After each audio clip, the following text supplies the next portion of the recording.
já fizeram parte mais ativamente, continuam fazendo, e outros que já nos deixaram. E dizer que toda vez que eu participo de um encontro como este, eu fico um pouco incomodado com uma certa homogeneidade, viu, Nakam?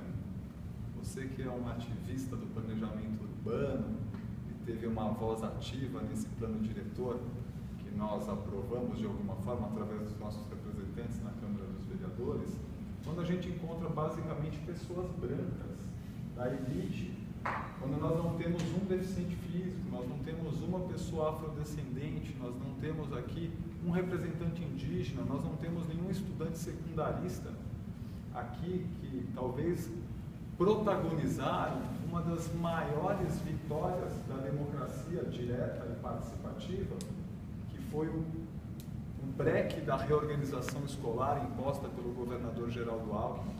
Isso num contexto de crise de recursos renováveis, como a falta de água, e vocês devem ter conhecido aqui um pouco antes, o Wesley participou de um movimento importante pelo Parque dos Búfalos Sem Prédios, e a prefeitura de alguma forma legitima a ocupação de área de manancial na Câmara. Como é que faz isso num terreno com 19 nascentes da represa Billings? Como é que... Não,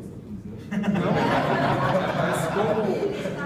Eu só estou envolvendo aqui, mas tenho conhecimento. Mas veja, só para contextualizar a minha fala. Então veja, o Parque dos Búfalos é um exemplo dessa miopia política, da falta de capilaridade do movimento ambiental em outros setores da sociedade que não os da elite, tanto a elite acadêmica, a elite financeira e a elite geográfica, né? Se a gente for pegar o CEP de cada um aqui, a gente vai mapear onde está o movimento ambiental de São Paulo e das outras cidades do planeta.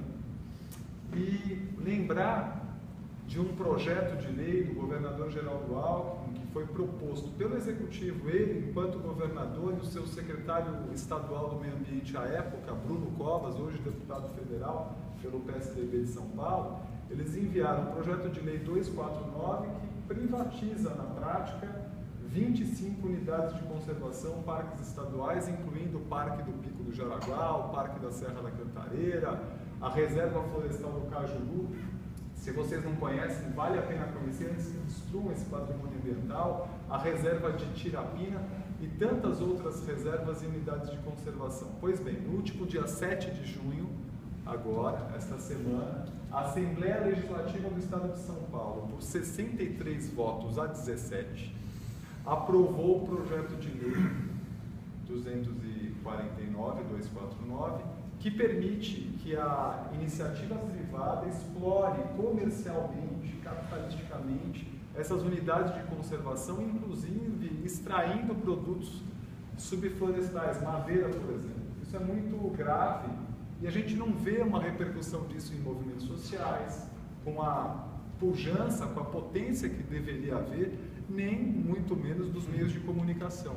Então, esse projeto agora vai à sanção ou ao veto. Nós ainda temos a oportunidade de pressionar o governador a vetar o projeto de lei 249, então recomendo que vocês aí nas redes sociais hashtag não ao PL 249.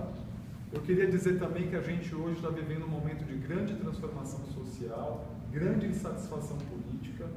Eu acho que toda crise é um momento de grande oportunidade. Eu vejo isso como os orientais, o ideograma chinês para crise e oportunidade é exatamente o mesmo desenho, e não é por acaso. E o Parque Augusta é um símbolo dessa luta, um símbolo dessa resistência, é por isso que eu acho muito difícil o prefeito Fernando Haddad, a especulação, conseguir construir alguma coisa ali dentro. A gente sabe que no dia 9 de maio de 2014, o prefeito Haddad recebeu no seu gabinete o dono da construtora que quer fazer 5 prédios ou 3 prédios lá no Parque Augusta, e ele estava ao lado de 9 secretários do seu governo. Isso demonstra a força que a especulação imobiliária tem.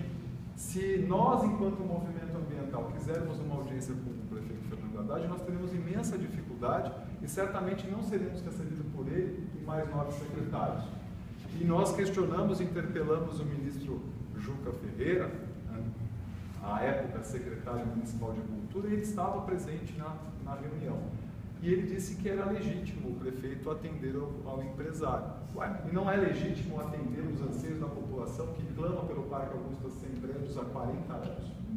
Sendo que nós temos uma lei sancionada pelo prefeito Fernando Haddad, mas eu queria dizer que isso não é um privilégio do prefeito Fernando Haddad, do seu partido, porque o governador Geraldo Alckmin é de outro partido, oposição ao partido do prefeito Fernando Haddad, e também a usina de Belo Monte não foi gerada pelo prefeito Fernando Haddad nem pelo governador Geraldo Alckmin, mas sim pela presidenta Dilma Rousseff, com apoio de vários elementos da República Velha que hoje está aí de alguma forma estertorando, e nós tivemos ainda hoje um pretenso candidato para assumir o vácuo dessa esquerda, o Ciro Gomes, que apoiou a usina de Belo Monte, né? E que as esquerdas hoje colocam como um candidato para 2018.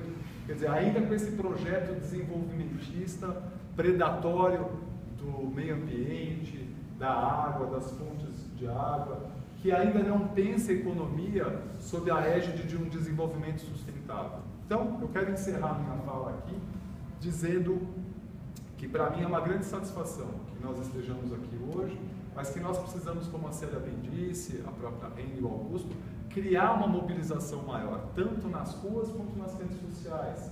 A gente precisa empoderar as pessoas sobre essa temática, não pode ficar apenas um assunto de uma elite econômica, uma elite geográfica, uma elite financeira.